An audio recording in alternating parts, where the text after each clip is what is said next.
Hi everyone, my name's Ken and this is my Matchbox car revival. This is the BP service station where we'll be undertaking the revival. There's some recent revivalists and here's the one for today. It's the Ford GT. Has number 6 on the front. Let's get it over to the hoist.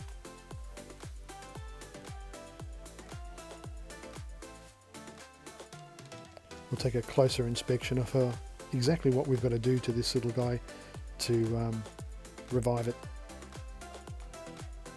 Up she goes.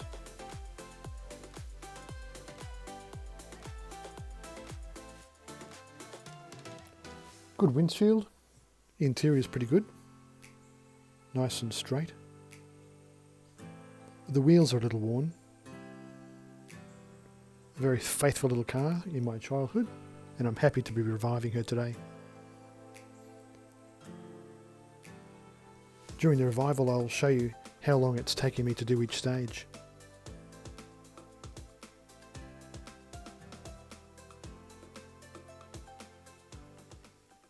Okay, so she still runs pretty well.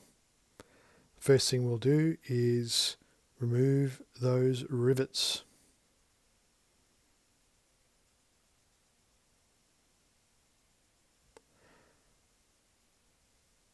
Rivet the rear one out, and then we'll do the front one, and it just pulls apart.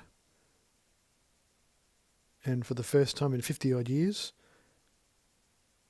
it's being separated.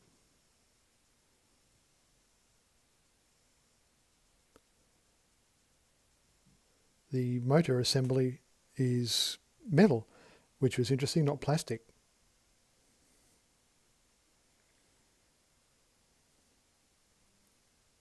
The windshield's in very good condition and I wanted it to stay that way. The wheels come out fairly easily, although they are quite worn.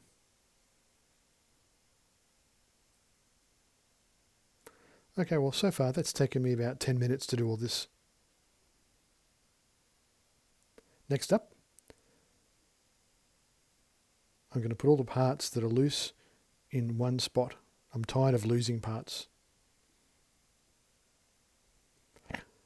Now I'm putting some paint stripper into a small dish and applying it evenly with an old toothbrush. This is not to remove it at the moment. All I'm doing here is just applying it so that over a period of time it will then come off. So I'm now removing the paint using water in a dish and another toothbrush. Next up I'll use some shower power and I'll clean the plastic parts with shower power, being very careful not to damage the windscreen.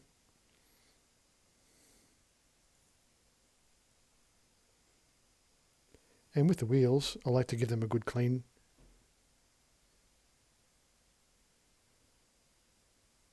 Scrub those mag wheels.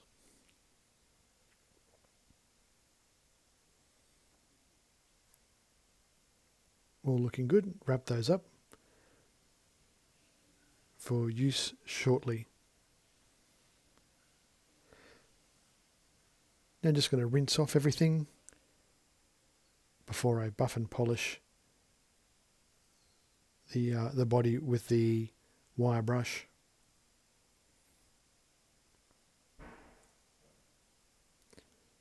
So far that's taken me about 20 minutes to get to this stage.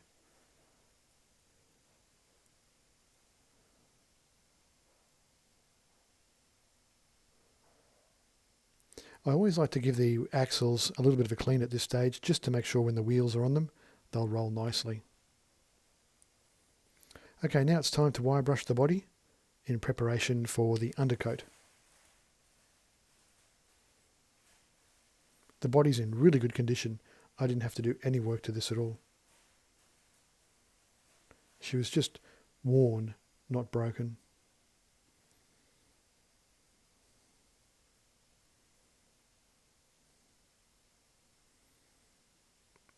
Next up we'll do the chassis. I'm not going to paint this chassis. I know it was green, I'm just going to polish it up and then put a clear lacquer over it. With the motor, I've got a very soft brush. I didn't want to use my hard brush on this one just because of all the detail that's contained on the motor. It came up superb.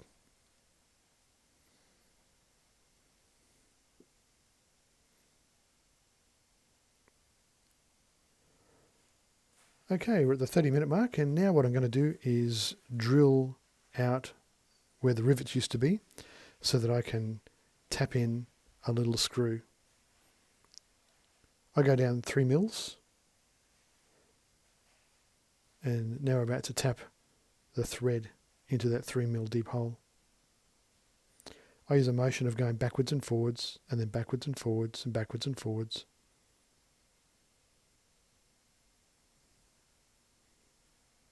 I haven't had any issues with this process.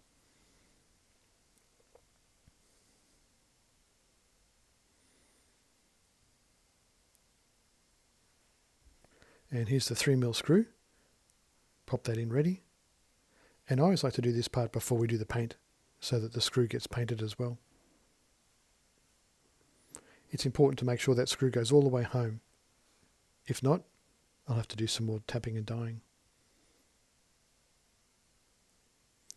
Okay, well, here she is undercoated, looking really good. The undercoat process reveals any imperfections. I'm really happy with the way this looks. Next up is my enamel spray, and as you can see, this is for a refrigerator type paint. Looking good so far.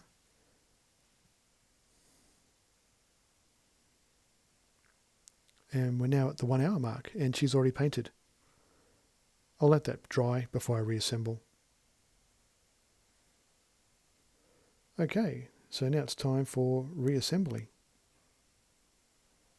Wheels back in. They've had a nice scrub, no painting.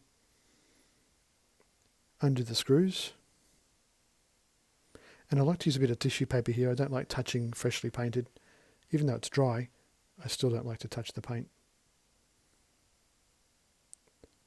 Nice gleaming motor going back in. Nice clean interior going back in.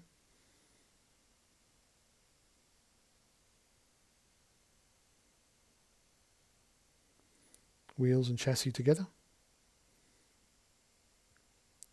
And I haven't seen it yet, so I'm really excited to see what it looks like all together. I'll put those screws in. And look at it. Wow. After 50 years, it looks really good now. Couple more things to do, and then we'll take it for a test drive on my Steer N Go. One of the things is putting back on the decal from the front. Just use a razor very carefully to separate the two. I don't use my fingernail. And position it perfectly. I like to take my time here, and I don't touch the sticker. I just let the razor do the work. I'm just going to tap it down very gently.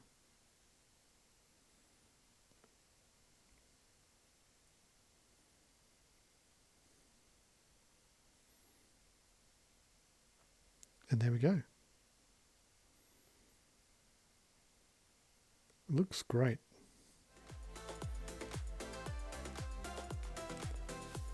This model didn't put up any challenges. There she is, before we started. A very well-loved toy of mine from 50 years ago. And this is what she looks like now.